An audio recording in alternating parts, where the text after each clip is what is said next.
गुरुर्ब्रह्मा गुरुर्विष्णु गुरुर्देवो महेश्वर गुरुः साक्षात् परं ब्रह्म तस्मै श्रीगुरवे नमः। गजाननं भूतगणाधिसेवितं कपित्थजम्बोफलचारुभक्षणम् उमासुतं शोकविनाशकारकं नमामि विघ्नेश्वरपादपङ्कजम्। कल अवस्थाओं के बारे में, जागृत सप्त सुषुप्ति के बारे में विचार किया गया था।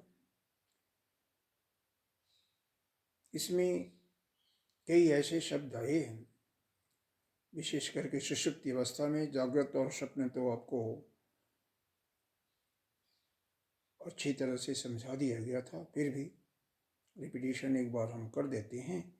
लेकिन सुषुप्ति अवस्था में कुछ ऐसे शब्द आए थे जिनको हम शंकर भाष्य से एक बार देखेंगे कि इसके विषय में जगत गुरु शंकराचार्य जी का क्या मत है, उन्होंने अपने भाष्य में क्या लिखा हुआ है। कौन कौन से शब्द हैं? एक तो सुषुप्ति स्थान की परिभाषा, एकीभूत प्रज्ञान घन किसे कहते हैं, इसको भी उन्होंने अच्छी तरह से डिफाइन किया है। आनंदमय और आनंद मुक्त का, दोनों का अलग अलग परिभाषा बताया है। चेतोमुख और प्राज्ञ, इन सभी शब्दों का थोड़ा सा जो गूढ़ शब्द हैं उनका किस प्रकार से मांडव्योपनिषद में भगवान शंकराचार्य जी ने हमें समझाया है, उसको एक बार देखेंगे। रह गई कि जागृत और स्वप्न अवस्था में जो 7 अंग हैं और 19 मुख हैं, उनके बारे में एक बार मैं बता देता हूँ। जहाँ तक 7 अंगों की बात आई है, उसमें भगवान ने क्या कहा है उसके बारे में भी आप देख लें कि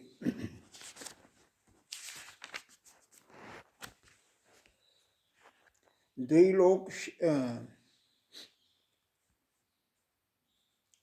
तस्य हवा एतस्या आत्मनो वैश्वानरस्य मूर्धय सुतेजा चक्षुर विश्वरूप प्राण पृथक आत्मा संदेहो बहुलो बस्तिरेव रहि पृथिव्येव पादौ। यह छांदोग्य उपनिषद के अंतर्गत वर्णन किया गया है, उसका हवाला दिया हुआ है। यह जो 5वां स्कंद है उसका 18वें अध्याय का दूसरा मंत्र है, उसके माध्यम से बताया गया है कि यह जो हमारी मूर्धा है, यही जब हम विराट पुरुष के विषय में कंसीडर करते हैं तो विराट पुरुष का क्या है, देवलोक है।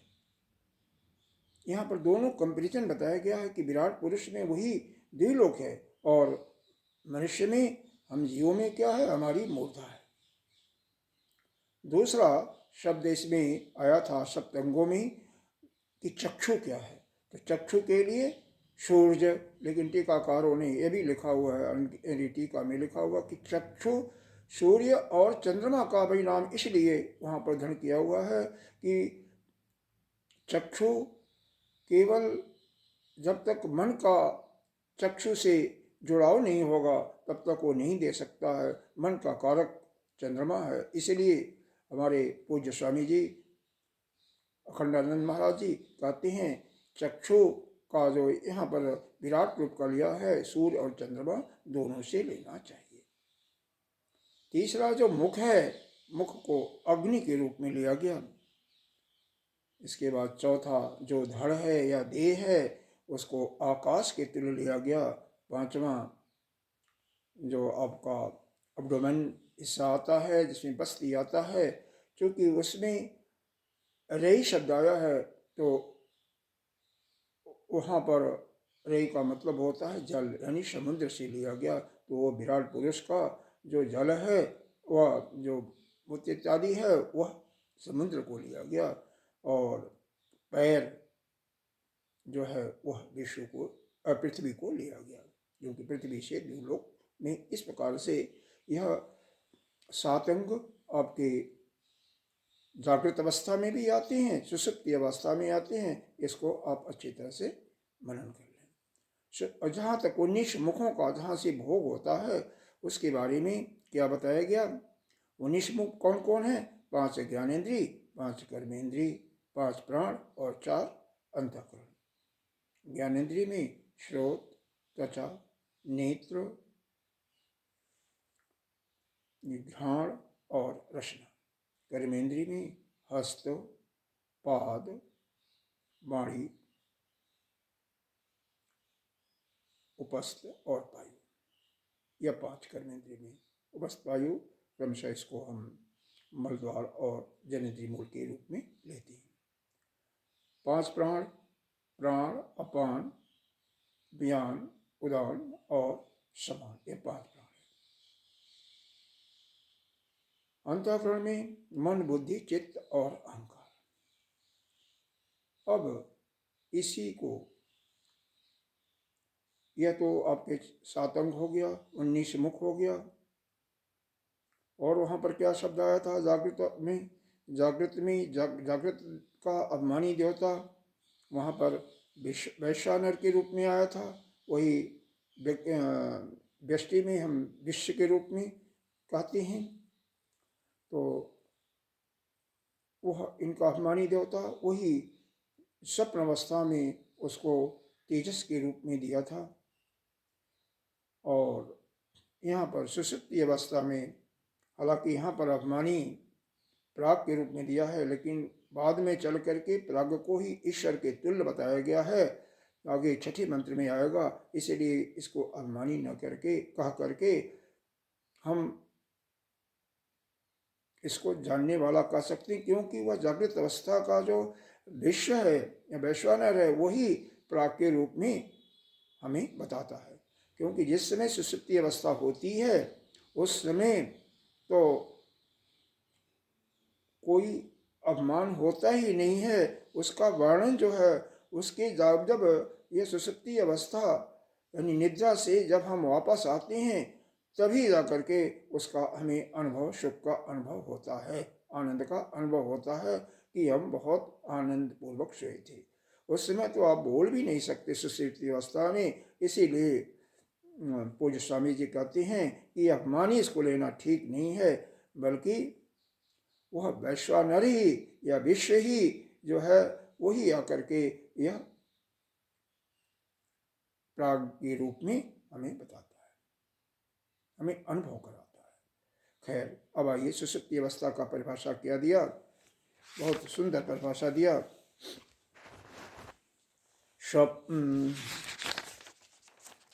जत्र जस्मिन् स्थाने काले वा सुप्तो न कांचन स्वप्नं पश्यति न कंचन कामं कामयते न हि सुषुप्ते पूर्वो इव अन्यथा ग्रहण लक्षणं स्वप्न दर्शनं कामो वा कश्चन विद्यते तदेत सुषुप्तम स्थानम शेत सुषुप्त स्थानम। इसका मतलब क्या हुआ? वह अवस्था, अवस्था का मतलब यहाँ पर स्थान से लिया गया। अवस्था का भी, अवस्था क्यों नहीं, अवस्था अगर हम लेंगे तो वहाँ पर फिर बाद में हमें इसको अंत में तो हमें बाधित करके ही इन सबको अवस्थाओं को हमें तुरिया में ले जाना। इसीलिए इसको यहाँ पर क्या किया, स्थान, यहाँ पर जहाँ भी जिस स्थान में और जिस समय, जस्मिन काले और जस्मिन स्थाने, यहाँ पर जस्मिन शब्द काले के साथ भी लगाइए कि जस्मिन स्थाने जस्मिन काले, चाहे कोई स्थान हो, जिस समय जिस स्थान में सुप्तो सोया हुआ व्यक्ति न वा कंचन, उसके अंदर कोई भी कामना नहीं आती, कोई भी कामना नहीं आती, और न ही तो कोई स्वप्न का उसको दर्शन होता है। तदे सुषुप्तम स्थानम, उस सुषुप्ति को क्या कहते हैं? सुषुप्त स्थान कहते हैं। सुषुप्त स्थान, यहाँ पर हमारे आचार्य ने, जगत गुरु शंकराचार्य जी ने सुषुप्ति को अवस्था का नाम न दे करके स्थान का नाम दिया। क्यों दिया? यही सुषुप्ति स्थान जो है, यही बाद में ईश्वर को संकेत करती है, ईश्वर का अनुभव कराती है। क्योंकि यह जो आनंद हमें सुषुप्त अवस्था में मिल रहा है, वास्तव में यह हमारे अज्ञान का एक आवरण मात्र ही बीच में रह जाता है कि बुद्धि और उस ईश्वर में यह आवरण न हो तो हम अपने स्वरूप में स्थित होते हैं, और यही जागृत और स्वप्न में आवरण के स्थान पर विक्षेप होता है। अज्ञान के यह दो काम बताया गया कि एक आवरण और एक विक्षेप। सुषुप्त में आवरण और बाकी वह दोनों जो जागृति और स्वप्न हैं उनके अंदर ये बताया गया कि यह विक्षेप है। अब इसके बाद जत्र सुप्तो न कांचन कामयते न कंचन स्वप्न, यह मंत्र में है। पश्चात सुखम तत् सुषुप्तम, तो सुषुप्त को ही बताया गया कि सुषुप्त स्थान क्या है, सुषुप्त अवस्था क्या है, कि जहाँ पर कोई भी कामना, किसी प्रकार की कामना, जब न कंचन, किसी भी प्रकार की कोई कामना, कोई इच्छा नहीं होती, न भोग की, न पाने की, किसी चीज़ की, और न तो कोई स्वप्न होता है, स्वप्न का दर्शन होता, उसी को सुषुप्त कहते हैं। सुषुप्त स्थान क्या है? एकीभूत प्रज्ञान घन। अब एकीभूत का परिभाषा क्या बताया गया, इसको देखिए भाष्य में, जिनके पास पुस्तक होगी उसको देखेंगे। स्थान द्वय प्रविभक्तम मन स्पंदितम दैत जातम तथा रूप परित्यागे न अविवेक पन्नम नैष ग्रस्तम इव अह स प्रपंचम एकीभूतम इत उच्यते। यहाँ पर नैष शब्द आया है। नैष का मतलब है रात्रि होती है, निशा होती है। यह जो नैष तमो ग्रस्तम आया है, इसको समझें। नैष का मतलब, इसका संधि विच्छेद करेंगे तो नैष धन, तमो धन, ग्रस्तम धन, इव धन, बाद में मी वाह लिखा हुआ तो ह आ जाएगा। तो जहाँ पर इसका अर्थ क्या हुआ, जैसे रात्रि में जब अंधेरा छा जाता है तो दिन का प्रकाश क्या होता है, वह पता ही नहीं चलता, वह समाप्त हो जाता है, मतलब उसी में विलीन हो जाता है। इसी प्रकार से यहाँ पर सुषुप्त अवस्था में बताया गया क्या, कि ज्ञान जो अज्ञान है, ज्ञान अज्ञान दोनों सब मिलकर के एकीभूत हो जाती हैं। सप्रपंच, यह जो भी प्रपंच है, प्रपंच का मतलब जो भी संसार में दिखाई दे रहा है, यह सब क्या है, उसी के साथ एकीभूतम इति उच्यते। उस सुषुप्त अवस्था में सब एकीभूत हो जाते हैं। कितना सुंदर है। और यही नहीं, मन की जो स्थान प्रविभक्तम का क्या यहाँ पर दिया, ये दोनों जो यह द्वैत जातम, ये द्वैत जो भाव हमारे अंदर होता है, द्वैत भाव क्या, हम जीव हैं और परमात्मा अलग है। हालांकि प्रारंभिक अवस्था में द्वैत भाव से यह गुरु आपको आदेश भी दे सकता है। अगर द्वैत भाव को न माने तो आप तो यह श्रवण भी नहीं कर सकते हैं।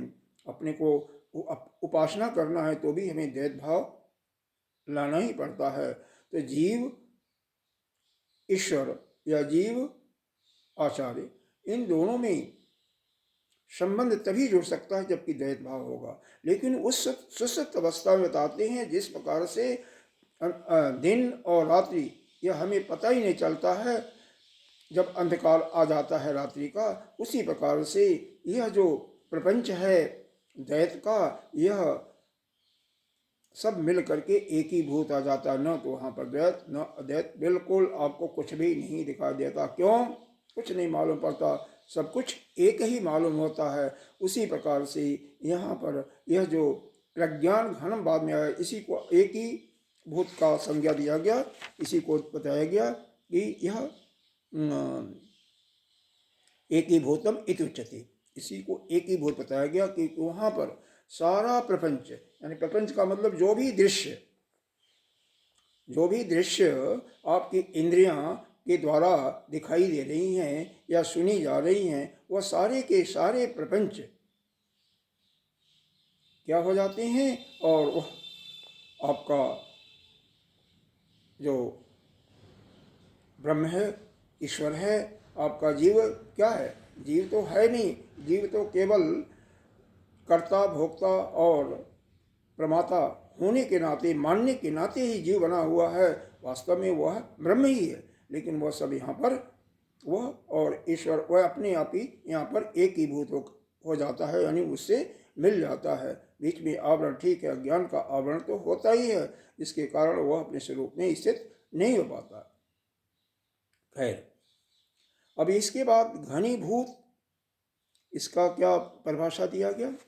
इसका परिभाषा दिया गया, घनीभूतान इव, यहाँ पर शब्दों पर ध्यान देना है, इव, घनीभूतान इव स अयम अवस्था विवेक रूपत्वात् प्रज्ञान घन उच्यते। यानी यह जो मन का जो स्फुरण होता है, वह सब क्या हो जाता है? घनीभूत सा हो जाता है। यह अन्यथा भी जो अविवेक रूप होने के कारण, जो अविवेक है उसके कारण जो है, जो वो भी ग्रहण नहीं होता, उसी को हम क्या कहते हैं? प्रज्ञान घन कहा जाता है। यह क्योंकि क्या है? अविवेक रूपत्व शब्द आया ना, स अयम इव, स अयम इव अवस्था अविवेक रूपत्व। यह कैसी अवस्था है? अविवेक रूप है, अज्ञान से युक्त है।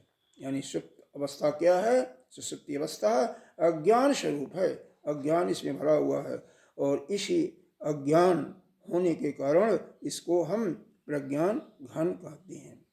जिस प्रकार से रात्रि के अंधकार से यह अलग पृथक पृथक नहीं मालूम होता है, न होने के कारण संपूर्ण जो जितना भी प्रपंच है वह सब घनीभूत हो जाता है।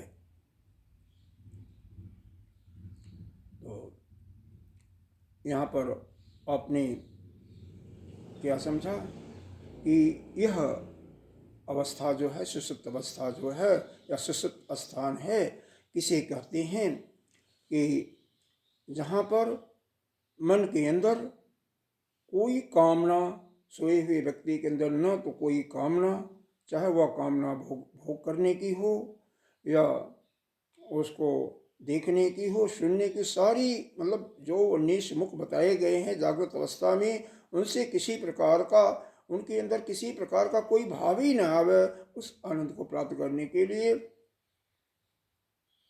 और न तो कोई स्वप्न ही दिखाई दे, उसे सुषुप्त अवस्था कहते हैं या सुषुप्ति अवस्था कहते हैं। एकीभूत, जब जैसे रात्रि में अंधकार आ जाता है तो वहाँ पर जो प्रकाश होता है वह सब कुछ एक, सब मिल करके क्या होता है? एक ही भूत जाते हैं। उसी प्रकार से यह मन के अंदर जो स्फुरण होता है, स्पंदन होता है, वह सब कुछ प्रपंच के साथ मिल करके सब एक ही भूत हो जाता है, एक ही में मिल जाता है। उसको ही हम एक ही भूत कहते हैं। और प्रज्ञान घन का जो भी अज्ञान स्वरूपा है, क्योंकि यह जो आपका सुषुप्ति अवस्था है, यह ज्ञान स्वरूप नहीं, वैसे तो ज्ञानियों का भी सुषुप्ति अवस्था होती है, ज्ञानी भी सुषुप्ति में सोते हैं, लेकिन उनकी अवस्था और अज्ञानियों की सुषुप्ति अवस्था में, दोनों में अंतर होता है। अगर सुषुप्ति अवस्था आप जाग रहे हैं, जागृत अवस्था में हैं, और बैठ करके धीरे धीरे चिंतन करते हुए एकाग्र बिल्कुल हो जाए, मन बिल्कुल शांत हो जाए, तो सुषुप्ति अवस्था आपकी बन जाएगी। यह कृत्रिम सुषुप्ति अवस्था है, लेकिन इसमें और जो सो रहे हैं उन दोनों में अंतर क्या है? इसमें आप ज्ञान पूर्वक सुषुप्ति अवस्था आपका हुआ है, बिल्कुल मन शांत, आप जान रहे हैं, और यह जो आनंद हो आपको मिल रहा होगा, इसका जो रस मिल रहा होगा, इसको भी आप जान रहे हैं।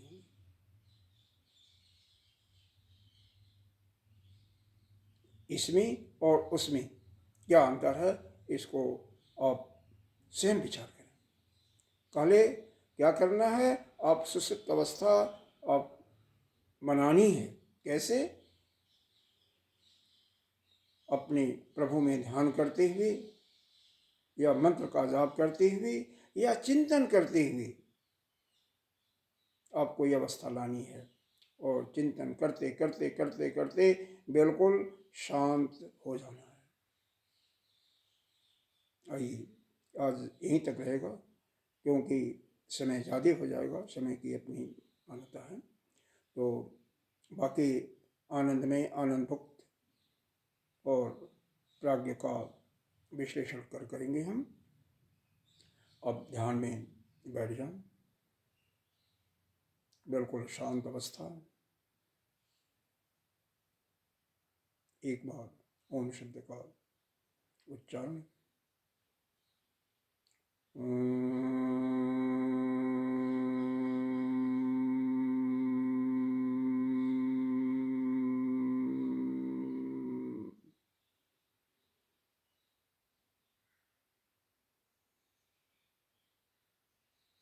मन के अंदर कोई भटकाव नहीं, बिल्कुल एकाग्र मन।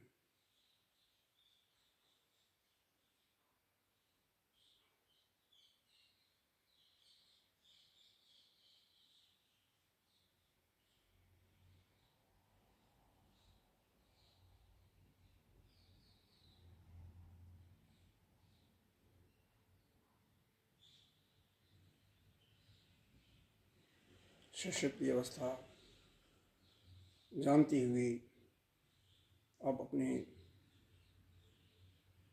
अंदर लाइए। न तो किसी इंद्रिय में कोई हलचल हो, न तो अंतःकरण में कोई हलचल हो, लेकिन आप जान रहे हैं कि हम सुषुप्ति अवस्था में।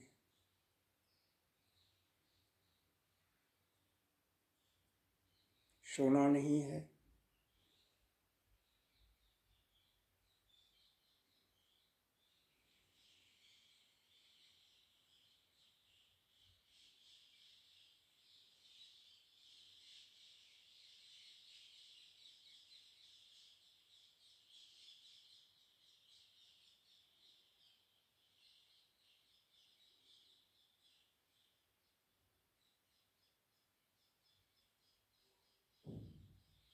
आपके अंदर किसी चीज़ की कोई कामना नहीं आ रही है, न तो स्वप्न आ रहा है। इसका मतलब आप सुषुप्ति अवस्था को प्राप्त कर गए।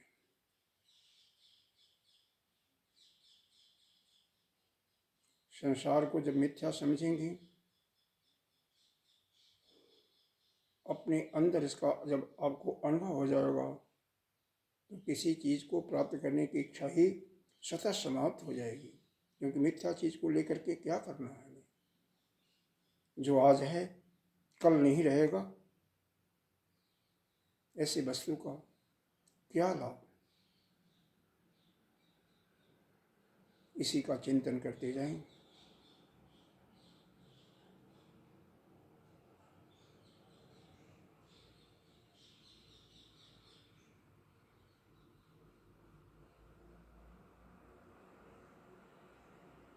नेत्र खोल करके भी आप इस ध्यान की गहराई में जा करके सुषुप्ति अवस्था को प्राप्त कर सकते हैं। लेकिन प्रारंभिक साधकों के लिए नेत्र को बंद करना ही है।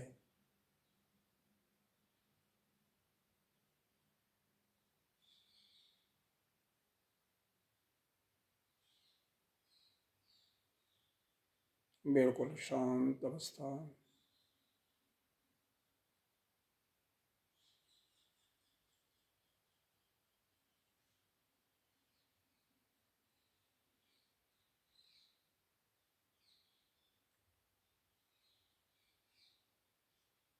ये जो इंद्रियों का विषय है, उससे सूक्ष्म इंद्रियां, इंद्रियों से सूक्ष्म मन, मन से सूक्ष्म बुद्धि और बुद्धि से सूक्ष्म अपनी आत्मा। इसी को दूसरे रूप से देखें, आत्मा से परे क्या है, आगे क्या है? बुद्धि। बुद्धि से आगे आपका अंतःकरण, मन कहिए, और उससे आगे क्या है? इंद्रियां, और उससे आगे आपका प्रपंच या विषय। इसका तात्पर्य क्या हुआ? जो चैतन्य से शक्ति, चेतना आपको मिल रही है, बुद्धि को सबसे ज़्यादा मिल रही है। बुद्धि के बाद उससे कम अंतःकरण या मन को मिल रहा है, उससे कम इंद्रियों को मिल रहा है, और केवल नाम मात्र का, एक आभास मात्र का ही यह संसार की वस्तुओं को मिल रहा है। इसका चिंतन करते जाएं।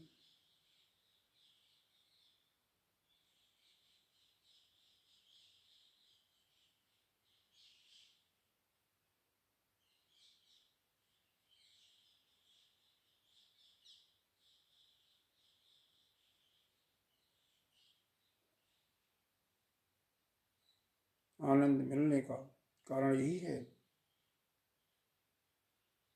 कि आप अपने स्वरूप की बिल्कुल सन्निकट बैठे हुए हैं। जैसे अज्ञान का पर्दा दूर हुआ, यानी ज्ञान का स्फुरण आपके अंदर आया, वैसे ही अपने स्वरूप में स्थित हो जाएंगे। एक बार ओम ध्वनि, फिर प्रार्थना शांति पाठ। सांस भरें।